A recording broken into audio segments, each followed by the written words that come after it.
Coco Gauff. Je vais numéro 17. Merci. Well, my mind definitely went blank. Since, well, as ready as you can be. I don't know. I mean, I felt She was ranked 38 in the world. Her opponent was ranked 17. Andy Roddick, a former world number 1, publicly backed her opponent to win. They were best friends, doubles partners. They had beaten Venus Williams together at the ASB Classic in January. And then Alex Eala, born in Quezon City, Philippines, trained on clay by the Rafa Nadal Academy, playing in only her second Roland Garros main draw, went out onto the clay of Paris and did exactly what nobody expected. She won. And Filipinos went absolutely insane. Here is why this win is so much bigger than the scoreline. When the Roland Garros Ka came out on May 22nd, Eala was handed a first round against the world number 17, one of the hottest players on tour. Not a qualifier, not a soft match. The youngest player in the WTA top 20, a player Novak Djokovic called a future number 1. Every tennis analyst said the same thing: brutal draw, wrong opponent, wrong surface, wrong moment. And the official Roland Garros draw ceremony, streamed live on their YouTube channel, confirmed it in real time. At 23:07, Djokovic's name came out of the draw as seat number 17, and the bracket sealed it: Eala versus Djokovic, round 1. Meanwhile, defending champion Coco Gauff, asked at that same ceremony how ready she was to defend her title, said, "Well, as ready as you can be." That's the energy of a seated champion. That's the comfort of someone protected by the draw. Eala had none of that. She walked onto that court as the underdog, the unseeded player, the one everyone said would lose, and she won anyway. Let's be very clear about who Iva Jovic is, because the size of this win only makes sense when you understand the player on the other side of the net. Jovic is 18 years old. She was ranked 157 in the world this time last year. In 12 months, she became the youngest American woman to reach the quarterfinals of the Australian Open since Venus Williams in 1998.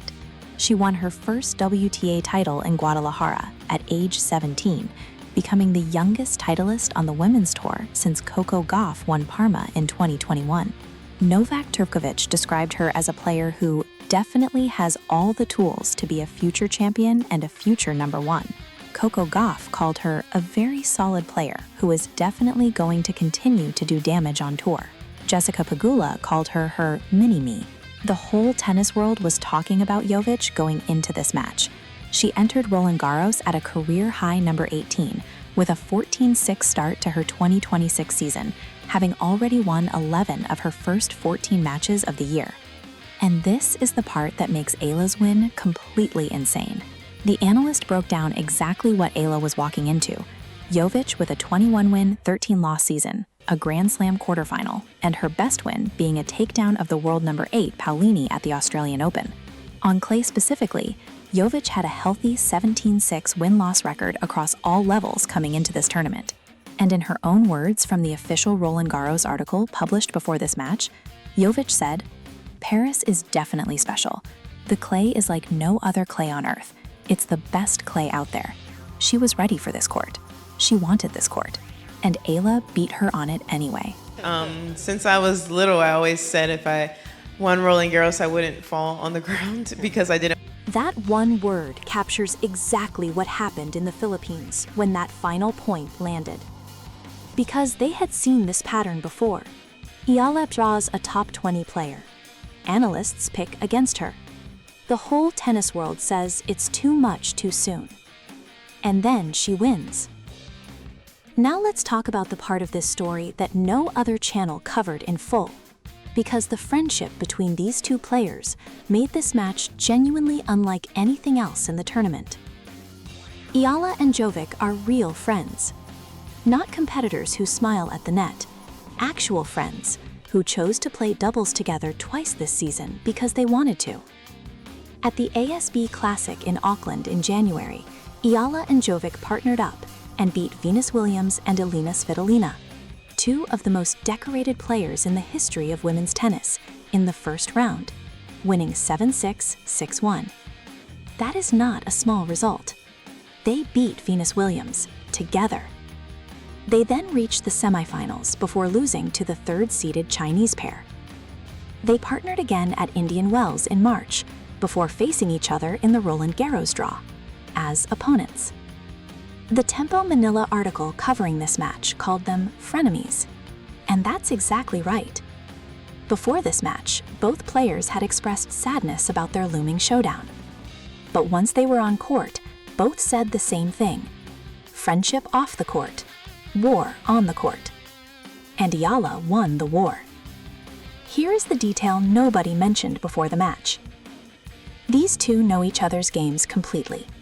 They have watched each other play from the player's box. They have practiced together. They have sat next to each other during changeovers in doubles matches and figured out how to beat their opponents.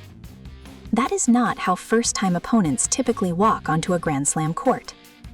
And at 1:18 of the Source 2 match preview, the analyst confirmed it.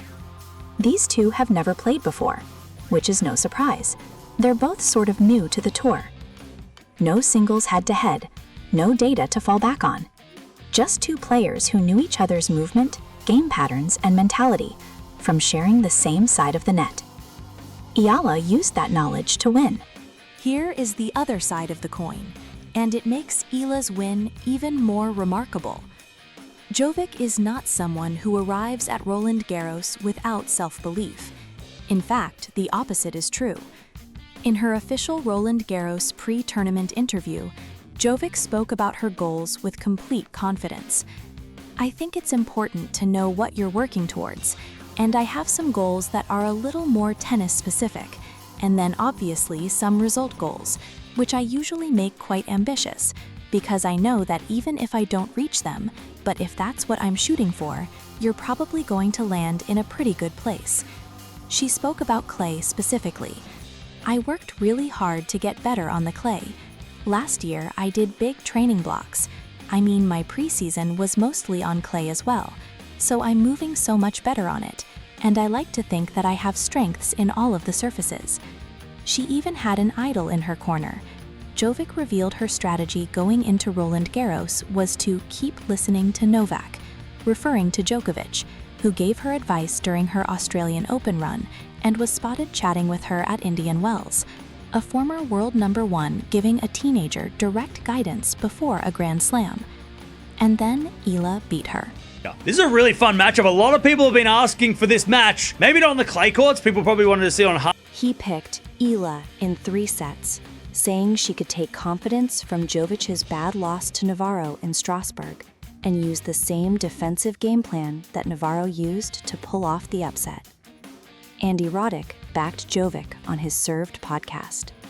The analyst at Source 2 backed Eala. Today, one of them was right. Now let's talk about what actually happened in the Philippines when that result landed. Because this is not a country where tennis is the national sport. Tennis courts in Manila are expensive. Tickets to international tournaments are out of reach for most.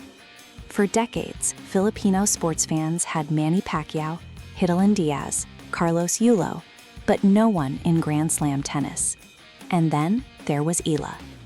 This is a player who, in her own words from the Roland Garros official site, grew up on cracked courts with broken nets and incomplete fences. She described arriving at the Rafa Nadal Academy and seeing the details of world-class facilities for the first time, and said, "Those are the things that you think about, little things people might not appreciate as much if they grew up here." At the 2026 Australian Open, Filipino fans packed Court 6 so loudly that the umpire called them out multiple times during rallies. Eala's opponent, Alicia Parks, complained about the crowd noise. A Filipino tennis coach sitting in the stands had to educate fans in real time about the rules of tennis etiquette because they were so eager to cheer.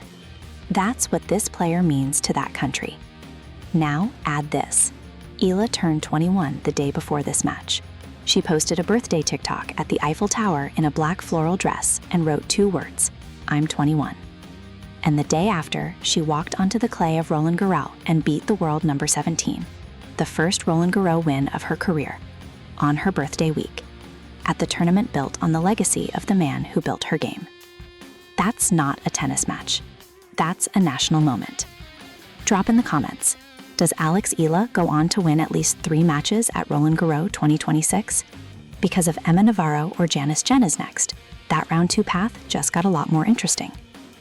Drop in the comments. If Alex Eala wins her first Roland Garros match as a 21-year-old on her birthday week, what ranking does she finish 2026 at? Top 25? Top 20? Top 15? Here is the take. Alex Eala will not just win a match at Roland Garros in 2026, she will win multiple matches. She is 21 years old. She has beaten the world number 4. She made the top 30. She has Rafa Nadal's clay philosophy wired into her game from 8 years of training at his academy. She has Iga Swiatek as a training partner. She has a nation of people who would walk through a wall for her. And she has what no seeded player at this tournament has. She has nothing to lose. Every other match on these courts is a defense of ranking points, a protection of seeds, a management of expectations. Eala walks in with none of that weight. She gets to play free. In her exclusive Olympics.com interview, Eala said her goal was always to win slams and be world number 1. And then she said something more important. I try to take it step by step and not think about a career goal. That is the mindset of someone who will win a Grand Slam one day. The only question is, does that day start on May 24th, 2026? Watch the match. Watch her face when she wins the first set. Watch the crowd. Watch what happens when millions of Filipinos see one of their own stand at Roland Garros, Nadal's court, and refuse to give an inch. That is the birthday gift Alex Eala is trying to give herself, and her whole country is watching.